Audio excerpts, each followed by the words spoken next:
parece mesmo uma cidade criada para a prática de esportes. Por onde eu olho, eu sempre vejo alguém se exercitando. E é desde uma simples caminhada até os esportes mais radicais. Hoje eu vou investigar como a ciência ajuda a dar mais segurança e a superar os limites humanos.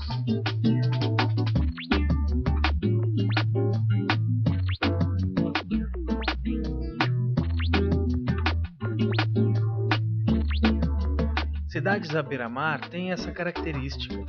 Isso acaba definindo o estilo de vida dos habitantes. Com tantas opções, a gente se sente convidado o tempo todo a se mexer, a fazer alguma atividade física. Mas praticar esportes não é tão simples assim. Antes de tudo é preciso fazer exames médicos que atestem a saúde. Aí já tem ciência. Para quem vai além e quer competir, é preciso ainda muito fôlego e treino. Só assim o atleta vai adquirir o condicionamento físico suficiente para superar desafios. Para quem gosta de esportes radicais, um desses desafios é encarar essa altura toda aqui, ó. E aí, Felipe? Bora. Vamos lá.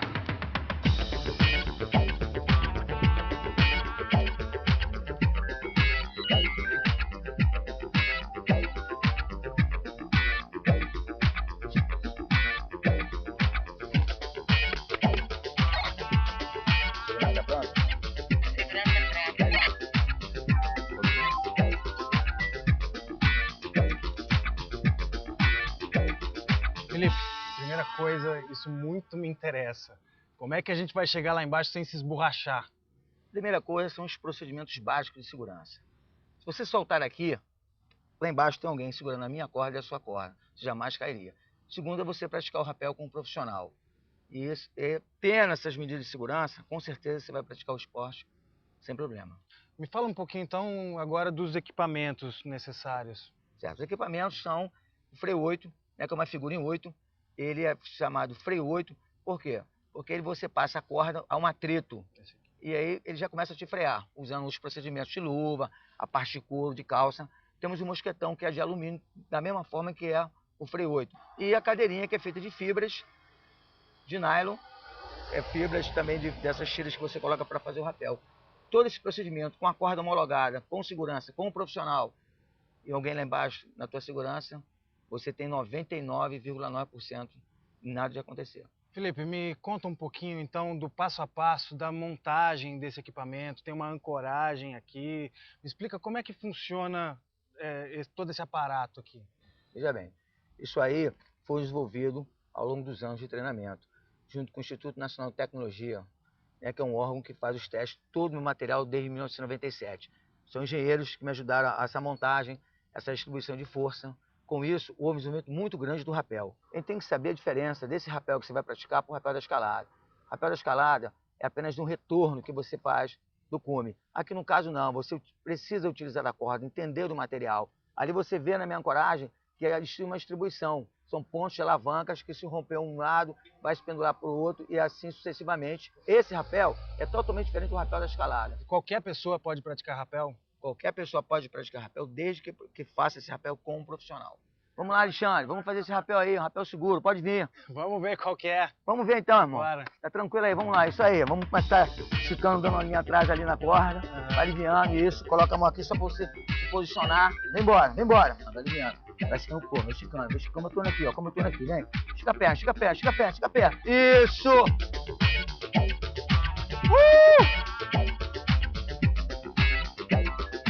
Bora puxar a descida. Tá aliviado, vamos lá. E alivia, vem embora, pode descer. Maravilha. Pode descer, aqui ó. Isso, vamos lá, isso. Maravilha. Beleza. Show. E aí, tranquilo? Bom demais, bom demais. Maravilha. Valeu, irmão. Você se amarra em adrenalina, hein? Esse pessoal é viciado no hormônio adrenalina, que é o que o nosso organismo libera em situações de tensão e nervosismo, como essas dos esportes radicais. No caso do Felipe, sem problemas, porque a segurança está acima de tudo. O equipamento dele suporta até 3 toneladas. Existem equipamentos que suportam ainda mais. Mas eu vou procurar um outro atleta para ver se eles são mesmo todos parecidos.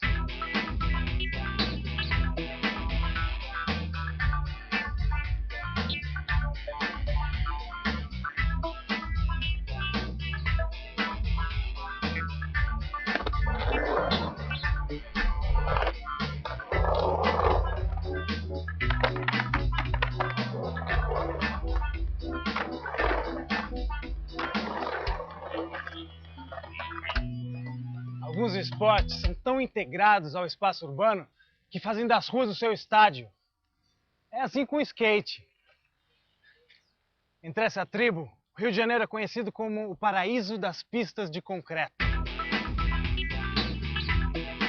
Vou puxar papo com um desses skatistas para saber mais sobre esse esporte tão urbano.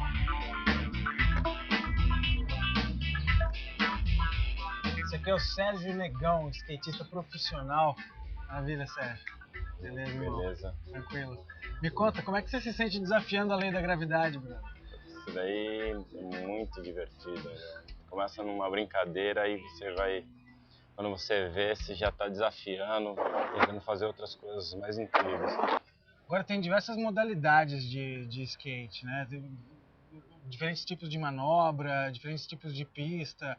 E eu já vi diferentes tipos de skate também. Tem uns grandões com roda maior, roda menor. Sim, tem os longboards, né, que o pessoal usa mais para você deslizar na rua, né, como se estivesse pegando onda. O skate menor é mais para street, o médio seria mais para vertical, bowls e mini rampas. Sérgio, me conta uma coisa.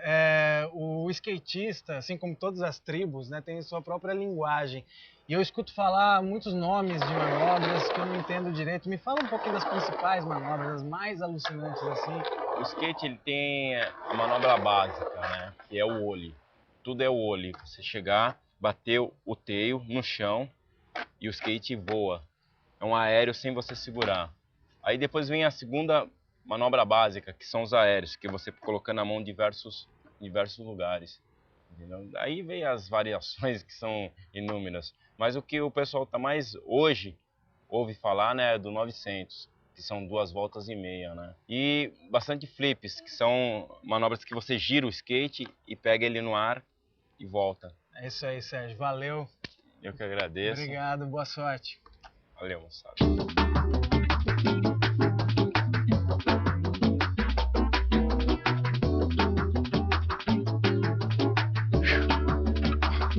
Para saber um pouquinho mais sobre skate e outros esportes ao ar livre, eu combinei com o professor Luiz Alberto aqui, esse lugar lindo. Tudo bem, Luiz? Tudo bom? O professor, ele dá aula de educação física na UERJ e pesquisa biomecânica dos esportes. A gente vai conversar um pouquinho para entender aquelas manobras loucas que eu vi lá embaixo. Luiz, por favor, me explica como é que o skate fica grudado no pé daquele jeito.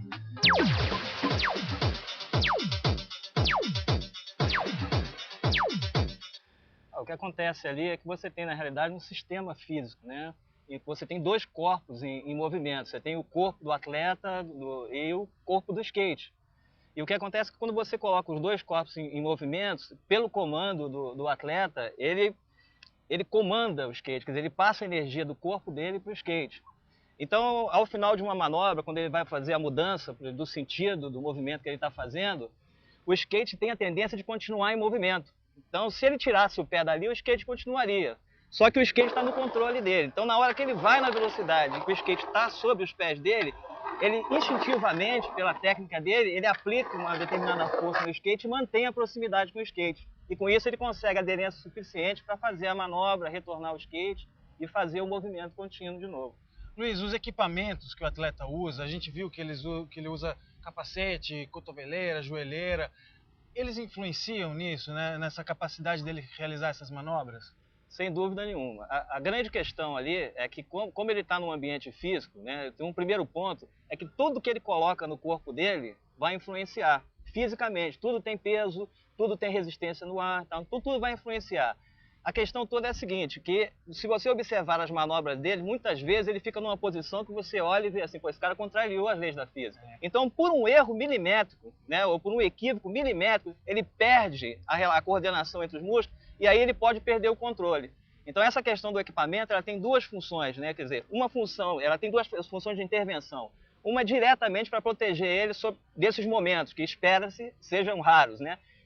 E a outra função que teria de interveniência é porque ele tem que ter um controle maior ainda, porque ele não está com o corpo livre de objetos. Além do skate, ele está com capacete, está com tudo isso, ele tem que estar controlando no momento da performance dele. E quais são os conhecimentos científicos utilizados para desenvolver esses equipamentos? A gente poderia estar citando aí a física diretamente, que é quem vai vai nos dar essa ideia do contexto, a biomecânica, que vai relacionar essa física com a mecânica corporal dele, com a capacidade muscular de estar dosando essas forças, a anatomia, porque vai explicar para a gente como é que a constituição muscular dele, a fisiologia vai explicar para a gente como é que a energia está sendo gerada e está sendo transmitida para essas situações. Então, ao mesmo tempo, todas essas coisas vão estar influenciando. Agora, Luiz, uma coisa que me deixa encucado é o seguinte: como é que o sujeito calcula a força que ele vai colocar no skate, ou a velocidade que ele precisa naquele momento, um pouquinho antes dele fazer aquela manobra? Isso é uma questão que você, hoje, no mundo talvez, a gente não consegue recriar o que o ser humano faz nesse sentido, né? Nem o maior computador da NASA não consegue recriar essa situação. Porque o que acontece ali, aí eu volto a falar das várias ciências. Em cada ponto do teu corpo, principalmente nas articulações, nós temos alguns mecanismos que se chamam receptores. Esses mecanismos são como olhos em cada articulação, então eles ficam olhando ali quanto você movimenta, com que velocidade você movimenta, né? Essa noção de quanto de deslocamento e quanto de velocidade te dá a noção de posição do teu corpo no espaço. O que acontece com o atleta é que ele tem esse trato, né, entre o sistema nervoso dele, o sistema neurológico e a musculatura, os ligamentos, ele tem esse trato muito refinado. Então as decisões dele são muito rápidas, a capacidade dele de contrair 5 músculos, cada um com uma gradação específica, é muito alta. Então a gente pode dizer que o atleta ele aplica o conhecimento científico de uma forma empírica, quer dizer, prática. E ele faz o que todo cientista sonha, que é conhecer a natureza para dominar. Então os caminhos que a gente utiliza são diferentes. Ele domina isso pela concepção de senso comum dele e pela prática dele. Ele domina o fato empírico. E o cientista corre atrás desse fato empírico para entender, para poder controlar também. Luiz, muito obrigado. Muito esclarecedor. Obrigado mesmo. Não, eu que agradeço e quero colocar à disposição nosso laboratório de biomecânica no Instituto de Educação Física da UERJ, onde nós discutimos todas essas coisas que nós discutimos aqui. É muito importante que as pessoas entendam realmente que a atividade física, o esporte, tem muito a ver com ciência, tem tudo a ver com física, biologia. E a gente está à disposição para qualquer informação ou pesquisa que as pessoas queiram desenvolver. Muito obrigado. Okay. Valeu. O que será mais difícil, hein? Ficar em cima de uma prancha na terra ou no mar? Para tirar essa dúvida, eu vou atrás de um outro esporte que é mais do que uma atividade física. É um estilo de vida. Vamos falar com um surfista para saber se existe mesmo ciência até dentro da água. Depois do intervalo a gente se vê na Praia da Macumba.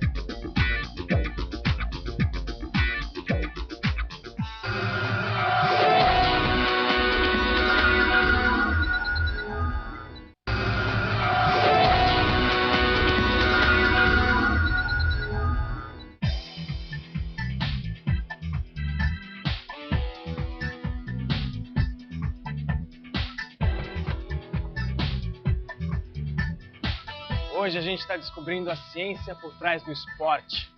Afinal, a prática esportiva faz parte da vida em nossas cidades, seja no asfalto ou dentro d'água. Para fazer essa pesquisa, eu já andei lendo que os primeiros surfistas no Havaí usavam tábuas de madeira para pegar onda. Hoje, as pranchas são feitas com materiais resistentes e leves. Mas a ciência não ajuda só nisso. Na natação, tem gente como o australiano Ian Thorpe, que vai mais além. Ele foi um dos primeiros a usar uma roupa especial que imita a textura da pele de tubarão. Os cientistas que criaram essa roupa acreditam que ela dá mais velocidade e pode melhorar os recordes do nadador. Será? Essa aqui é a Praia da Macumba, um dos melhores picos de surf aqui do Rio. Rico me deu uma carona, bater um papo comigo aqui, né, Rico? Prazer estar com você aqui, né, gravando o Globo Ciência, na Praia da Macumba, um lugar tão especial. É uma praia que dá ondas de todos os tipos, desde ondas pequenas, ondas médias, ondas grandes, pega ondulação de sul, sudeste, leste, e é a praia predileta da galera do pranchão. Agora tem uma coisa, antes da gente chegar aqui, o Rico já me deu a dica que hoje o mar não estava tão bacana assim, ele já sabia a condição das ondas. Rico, como é que você sabia isso já antes de chegar na praia? Eu trabalho com site e através do site a gente tem uma tecnologia de ponta que possibilita a gente saber as ondas 72, 96 horas com antecedência, né?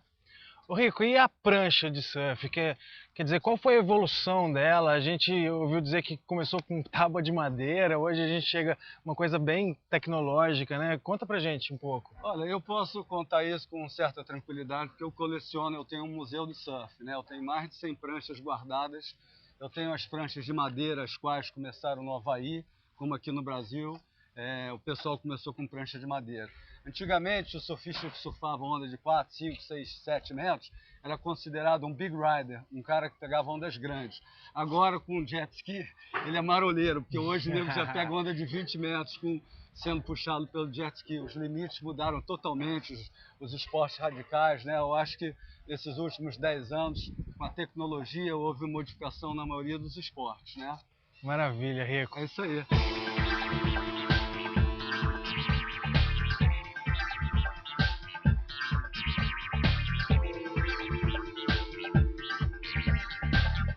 Claro que para surfar tem que ter onda, né? E para me explicar um pouquinho sobre onda, chamei aqui a professora Enise. Ela é engenheira da COP. Tudo bem, Enise? Tudo bem. Tudo ótimo. Enise, o Rico comentou com a gente um sistema de previsão de ondas, consultas de insights que a gente pode fazer. Como que essas informações chegam para esses sites? Como se prevê a formação ou a altura das ondas?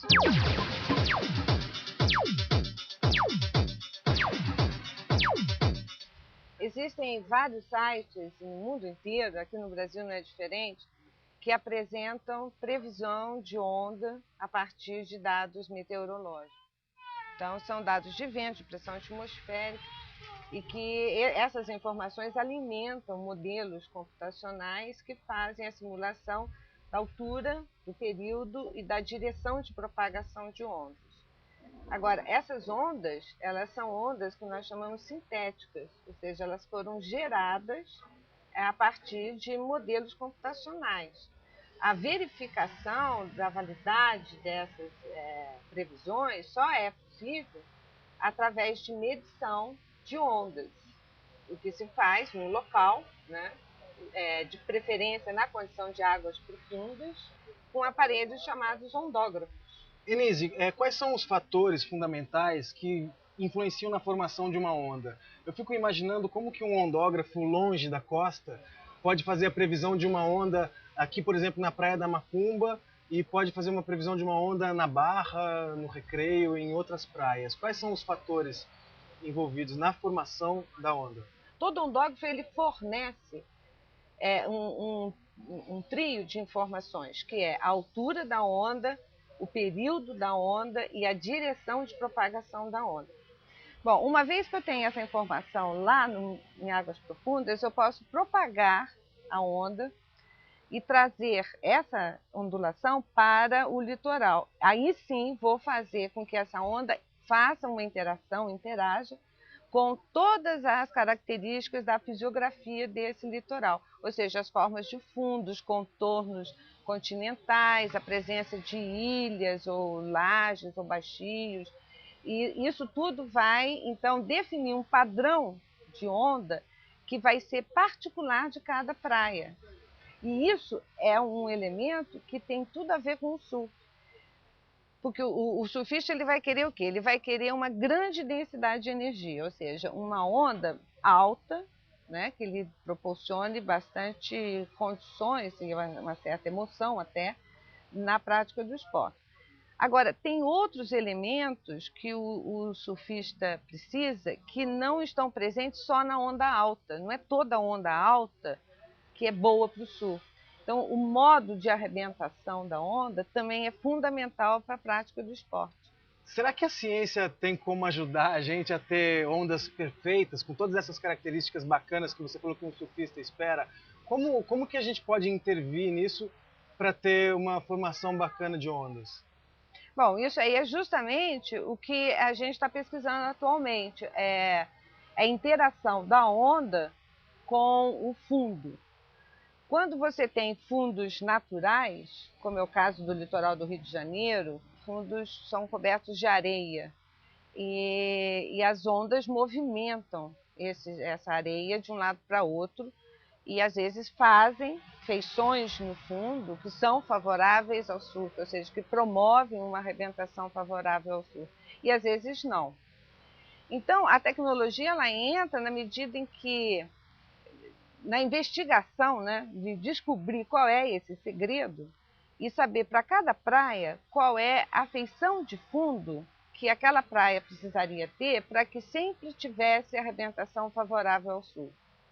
Então, isso é o que a gente chama de fundo artificial para surf, ou seja, a gente está interferindo na geometria do fundo, né, e é feito com uma estrutura rígida, né, não uma móvel, como é o caso de areia, é uma estrutura rígida, e ela pode ser fixa ou não, ela pode ser removível. A gente está pesquisando essas duas linhas, né, tanto de uma estrutura permanente, né, que vai funcionar, criar um point de surf, né, para sempre, ou você ter uma estrutura própria para eventos, né, que seria uma estrutura menor, mais leve, para poder, mas que a finalidade é a mesma, de promover condição favorável para essa formação de raias surfáveis, né? Essa que é a ideia do projeto.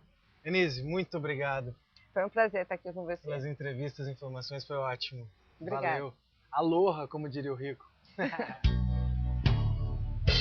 Bom, a gente já viu como a ciência ajuda as pessoas a praticarem seus esportes prediletos. Mas o que é atleta profissional mesmo, que precisa bater recordes, ganhar medalhas, sempre se superando? Como é que a ciência ajuda? Com lugares como esse, aqui mesmo na praia, a gente já tem acesso à internet sem fio. Eu vou aproveitar essa tecnologia para pedir ajuda para o meu amigo Marcelo Glazer. Afinal, ele mora lá nos Estados Unidos, que é a maior potência olímpica do mundo. Estou visitando um estádio de atletismo universitário, onde os vários atletas treinam para as suas competições. Hoje em dia, um campeão estudantil ao nível de 2º grau seria um campeão olímpico há 30 anos atrás. Como outro exemplo, o recorde mundial da milha em 1920 era de 4 minutos e 20 segundos. Hoje, ele é de 3 minutos e 40 segundos. Os recordes vêm caindo cada vez mais e cada vez mais rapidamente. A resposta está em muito treinamento e na aplicação da tecnologia nos esportes. Existem 3 aspectos desse treinamento. Um aspecto fisiológico, onde você treina o seu corpo para converter energia em movimento da forma mais eficiente possível. Um aspecto psicológico, em que você foca a sua mente para ser a mente de um vencedor. E, finalmente, um aspecto biomecânico, em que você usa o equipamento de melhor qualidade possível, de forma a diminuir o tempo da sua performance ou aumentar a sua eficiência. Por incrível que pareça, não é só na indústria de esportes, de equipamentos esportivos, que você encontra o desenvolvimento de novos materiais. A NASA e a Agência Espacial Europeia também têm um papel nessa indústria. Isso porque os astronautas têm que estar em forma física perfeita para sobreviver às condições dos voos espaciais. Portanto, a resposta do porquê os recordes vêm sempre caindo é uma só. É porque a ciência é que nos leva a avançar as nossas tecnologias e a melhorar a nossa qualidade de vida. Sabe o que eu aprendi com a pesquisa de hoje? Que esporte e ciência têm algo em comum. Tanto o atleta quanto o cientista estão sempre tentando se superar. Ciências como biomecânica, fisiologia e meteorologia têm dado importantes contribuições para o aprimoramento das práticas esportivas. Assim, a ciência ajuda não só os atletas profissionais a baterem recordes, mas também pessoas como você e eu a se divertirem. Até a próxima!